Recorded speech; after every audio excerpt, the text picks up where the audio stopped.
Good morning विद्यार्थी. तर आज आपण स्वर शिकणार आहोत, तर चला मग बघूया व शिकूया स्वर आणि पुढच्या व्हिडिओमध्ये व्यंजन बघूया. तर चला मग सुरू करूया विद्यार्थी मित्रांनो. अ अननस, अ अननस. आ आई, आ आई. ई इमारत, ई इमारत. ई इडलिंबू, ई इडलिंबू. उ उखळ, उ उखळ. उ ऊस, उ ऊस.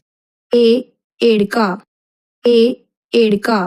ऐ ऐरण, ऐ ऐरण. ओ ओझेवाला, ओ ओझेवाला. औ औषध, औ औषध. अंजीर, अंजीर. आहा, आहा.